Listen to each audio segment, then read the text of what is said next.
आपको सीधे लिए चलते हैं उत्तर प्रदेश और लखनऊ में विधानसभा में। सुनिए उत्तर प्रदेश के मुख्यमंत्री योगी आदित्यनाथ को। आवाज आ रही थी, यह अद्भुत क्षण था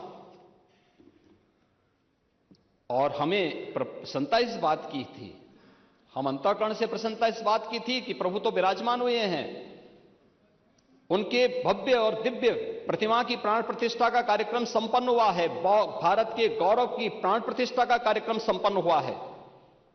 लेकिन प्रसन्नता इस बात की भी थी कि हमने वचन निभाया और मंदिर वहीं बनाया।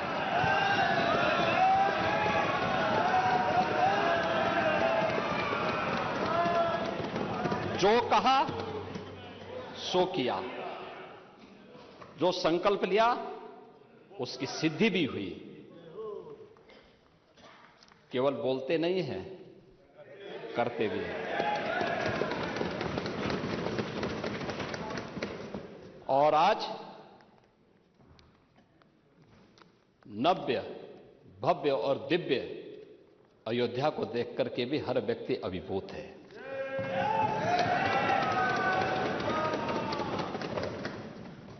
महोदय, कार्य बहुत पहले हो जाना चाहिए था।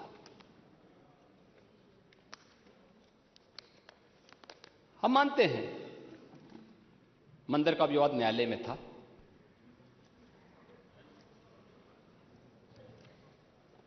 लेकिन वहां की सड़कों को तो चौड़ा किया जा सकता था ना, वहां के घाटों का पुनरुद्धार किया जा सकता था,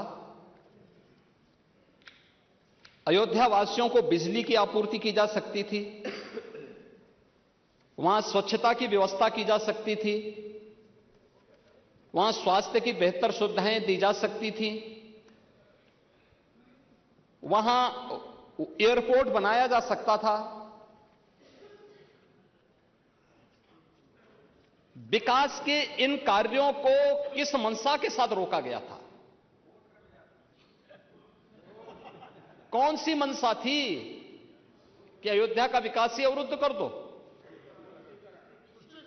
काशी का विकास ही अवरुद्ध कर दो,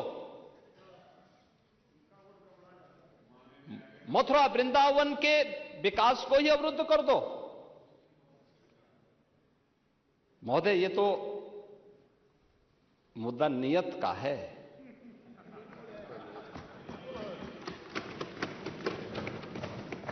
हमारी आस्था थी और नीति भी साफ थी और नियत भी बहुत स्पष्ट थी।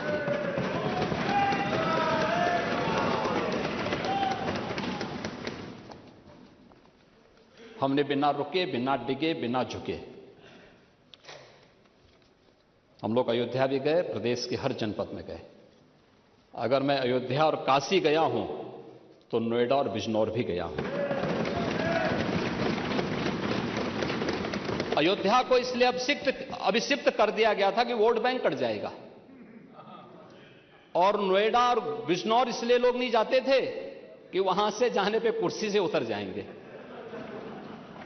हमने कहा इन चारों जगह तो जरूर जाएंगे। इसलिए भी जाएंगे कि भाई अयोध्या इसलिए जाएंगे, हमारी आस्था का स्थल है, और ये मेरा सौभाग्य है और मेरी सरकार का सौभाग्य है कि अयोध्या का भव्य दीपोत्सव जो आज राष्ट्रीय आयोजन बन चुका है, राष्ट्रीय उत्सव बन चुका है, उसको हमारी सरकार को शुरू करने का सौभाग्य प्राप्त हुआ। हम लोगों ने शुरू किया। आज वो एक नित नए प्रतिमान स्थापित कर रहा है। अयोध्या को उसकी एक पहचान दिलाई गई। अयोध्या भी हम लोग गए, कोई संकोच नहीं किया। लोग बोलते थे कि मामला, हमने कहा विवाद एक स्थल विशेष का होगा, न्यायालय में सुनवाई हो रही है, लेकिन अयोध्या का विकास और वहां की जनता को, वहां आने वाले श्रद्धालुओं को आप वंचित कैसे कर सकते हैं सुविधाओं से? हम लोग गए। नोएडा और बिजनौर के भी बारे में मुझे बताया गया कि मुख्यमंत्री नहीं जाते। मैंने कहा क्यों? कहा कि मुख्यमंत्री उतर जाते हैं। तो मैंने कहा जो कल होना है वो आज हो जाए, अच्छा है, लेकिन मैं जाऊंगा जरूर। मैं दोनों आपको लिए चलता हूं इस समय लखनऊ और सुनते हैं उत्तर प्रदेश के मुख्यमंत्री योगी आदित्यनाथ को एक करारा प्रहार योगी आदित्यनाथ का। सुनिए।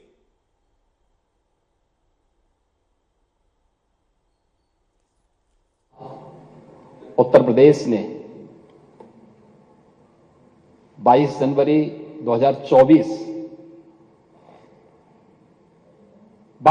2024 की घटना को भी देखा है। पूरा देश अभिभूत था।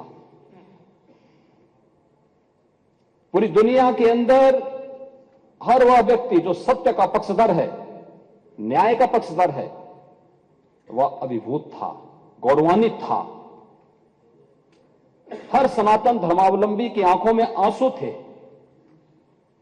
हर्ष के, गौरव के, और अपनी कई पीढ़ियों को वह इस आयोजन में प्रत्यक्ष या अप्रत्यक्ष रूप से उसके साथ सहभागी बनकर के अपनी पीढ़ियों के प्रति कृतज्ञता ज्ञापित भी कर रहा था और तर्पण भी अर्पित कर रहा था।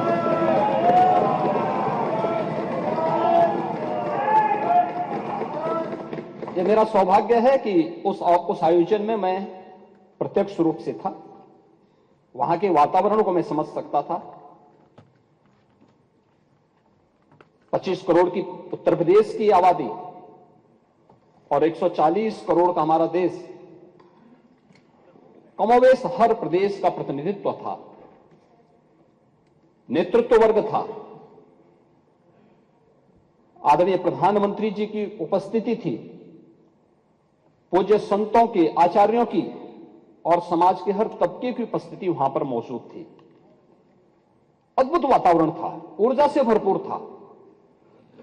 और यही उत्तर प्रदेश, जिस उत्तर प्रदेश के नौजवानों को देख करके उत्तर प्रदेश के नागरिकों के बारे में टिप्पणी होती थी, आज उस उत्तर प्रदेश जहां कोई आना नहीं चाहता था, आज देश और दुनिया का हर व्यक्ति उत्तर प्रदेश आने के लिए तैयार बैठा है। दुर्योधन ने कहा था, सुच्याग्रम नेव दास्यामी बिना युद्धेन केशव, यानी सुई की नोक के बराबर भी जमीन नहीं दूंगा मैं, एक कृष्ण युद्ध के बगैर नहीं दूंगा। तो महाभारत का युद्ध तो होना ही होना था। क्या हुआ? पूरा कौरव पद से ही स्वाहा हो गया, समाप्त।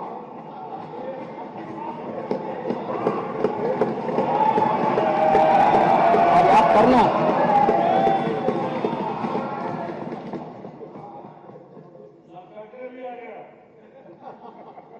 लाक्षागृह का तो अपना इतिहास है, लाक्षागृह का तो इतिहास है। पांडवों को संरक्षण देने वाला लाक्षागृह है। वहां के सारे प्रमाण इस बात को प्रदर्शित करते हैं और न्यायालय के इस फैसले का सम्मान होना चाहिए। महोदय, आज सदियों की प्रतीक्षा अयोध्या में दूर हुई। 2017 के पहले उत्तर प्रदेश को जिन लोगों ने 4-4 बार प्रदेश में शासन किया, एक लंबे समय तक सत्ता के सिंहासन पर विराजमान रहे, वे उत्तर प्रदेश को कहां लेके गए थे?